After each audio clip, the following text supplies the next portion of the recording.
ये वीडियो काफी ज्यादा स्पेशल होने वाली है रॉयल एनफील्ड फैन बॉयज के लिए, क्योंकि इस वीडियो में मैं एनफील्ड की हर एक बाइक पे अपना पॉइंट ऑफ व्यू रखने वाला हूँ। प्लस ये भी एक्सप्लेन करूंगा कि किसके लिए कौन सी बाइक ज्यादा बेटर है।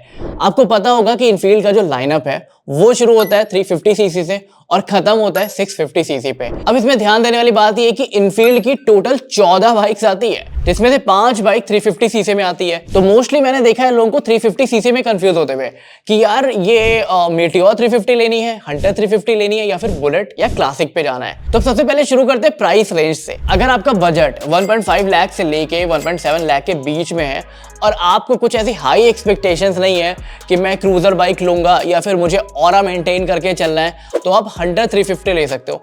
ट्रस्ट मी, ऑफिस आने जाने के लिए ये बेस्ट बाइक है।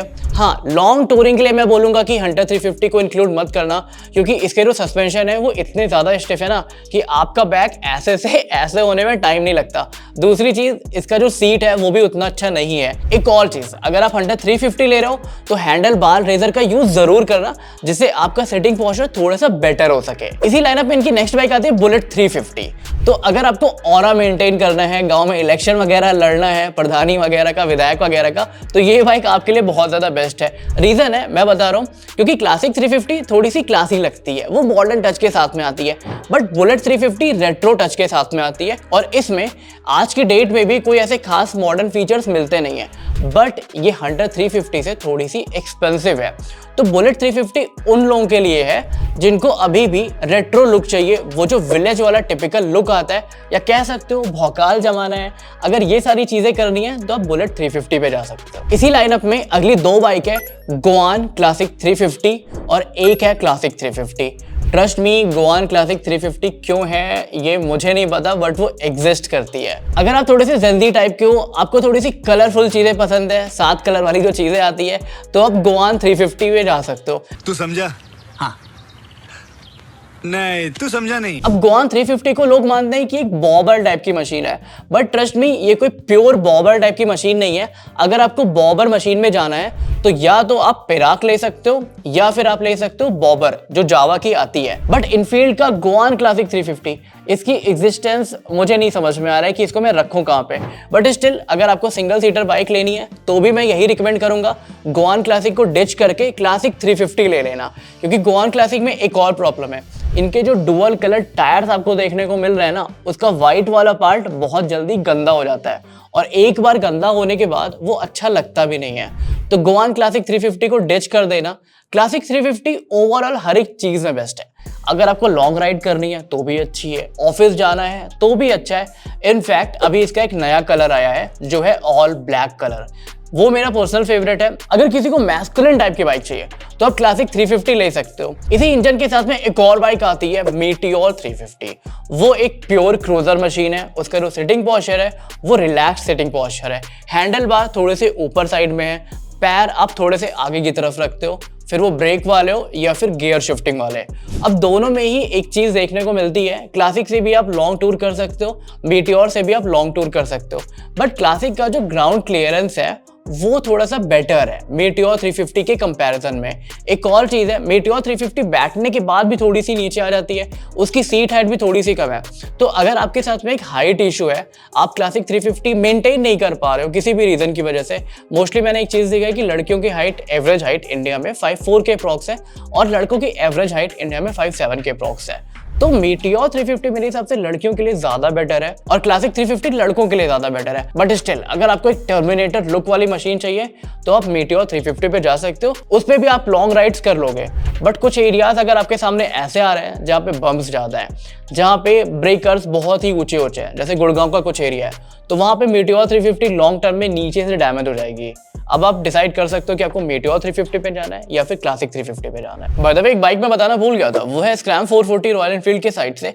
अंडररेटेड मशीन है। आपको पता होगा कुछ समय पहले हिमालयन 411 आती थी, उसी पे बेस्ड एक स्क्रैम 411 आती थी। दोनों ही बाइक में से हिमालयन को लोग ले रहे थे, बट स्क्रैम को कोई नहीं ले रहा था। इस बार भी सेम सीन है, स्क्रैम 440 को कोई नहीं ले रहा है। वो बाइक मैं आपको भी रिकमेंड नहीं करता। अगर इस प्राइस रेंज में आपको स्क्रैम्बलर चाहिए तो मैं बोलूंगा ट्रैम के साइड में जाओ, रॉयल एनफील्ड की स्क्रैम 440 उतनी ज़्यादा फास्ट नहीं है जैसे स्क्रैम्बलर को होना चाहिए, और जो एग्रेसिवनेस आपको बाइक में चाहिए होती है वो इसमें मिसिंग है।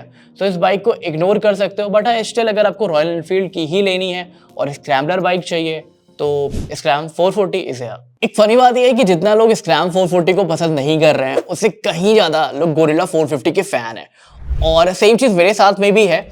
रीज़न क्या है कि गोरिल्ला 450 जिस प्राइस रेंज में आती है, जिस इंजन के साथ में आती है, जिस एर्गोनॉमिक्स के साथ में आती है, वो सेगमेंट किलर बन जाता है। अगर आपको एक ऐसी बाइक चाहिए इनफील्ड के साइड से जो काफ़ी ज़्यादा ब्रूटल हो, ये उतनी भी ब्रूटल नहीं है जैसे ड्यूक 390 है, but trust me it is brutal enough कि आपको डर लगेगा इसकी स्पीड से, तो आप गोरिल्ला 450 पे जा सकते हो।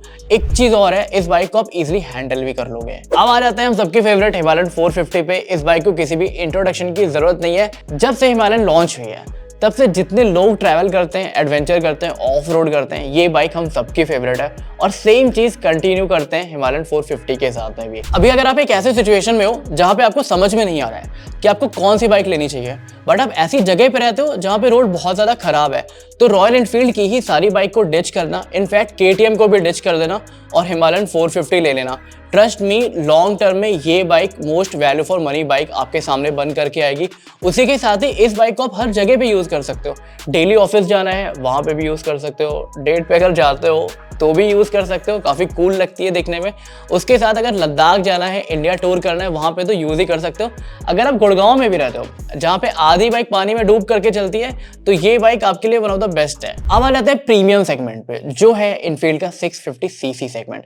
अब इसमें जितनी बाइक आती है उसके यूजर को पहले से ही पता होता है कि किसी को कौन सी लेनी है। स्टिल अगर लाइनअप की बात करें तो ये शुरू होता है इंटरसेप्टर 650 से, उसके बाद आपकी आती है कॉन्टिनेंटल GT 650, फिर आपकी आती है रॉयल एनफील्ड क्लासिक 650, एक और आती है शॉटगन 650। अब जिनको क्रूजिंग पसंद है, जिनको एक रिलैक्स्ड पोस्चर चाहिए, वो जा सकते हैं शॉटगन 650 पे। जिनको क्लासिक पसंद है बट उनको क्लासिक 350 बहुत स्लो लगती है, थोड़ी सी छोटी लग सकती है, वो जा सकते हैं क्लासिक 650 पे। जिनको स्पीड चाहिए, कैफे रेसर मशीन चाहिए, वो जा सकते हैं कॉन्टिनेंटल GT 650 पे। प्लस जिनको रेट्रो मशीन चाहिए, सीधे सीधे बैठना है, उनको झुकना नहीं पसंद है, वो जा सकते हैं इंटरसेप्टर 650 पे। अगर आप एक जेनजी हो तो मैं रेकमेंड करूंगा कॉन्टिनेंटल GT 650 ले लो। अगर आप लॉन्ग टूर करते हो, आपको एक वही टर्मिनेटर वाला पोस्चर जो आपको मीटियोर 350 में मिलता है वो पसंद है, तो आप जा सकते हो शॉटगन 650 पे। और अगर आपको ऑरा मेंटेन करना है बट इस बार थोड़ा सा बड़ा ऑरा चाहिए, तो आप जा सकते हो क्लासिक 650 पे। तो ये पूरा लाइनअप था। एक और चीज़ है, बाइक सेलेक्ट करने से पहले अपना यूज केस सेलेक्ट करना। दूसरी चीज़ ये है, आसपास की रोड को भी देख लेना। क्या पता आपने शॉटगन 650 ले ली बट आप रहते किसी ऐसी जगह पे हो जहाँ पे पानी ही भरा रहता है, तो शॉटगन वहाँ पे डेफिनेटली फेल होने वाली है। वहाँ पे एक ही बाइक काम आएगी जो है हिमालयन 450। तो अपना यूज केस, अपना बजट और आसपास का एनवायरनमेंट, ये तीन चीज़ कंसीडर करना बाइक लेने से पहले। इस वीडियो के लिए फिलहाल इतना ही रखते हैं, मिलते हैं नेक्स्ट वीडियो में। This is Nikhil Srivastava signing of.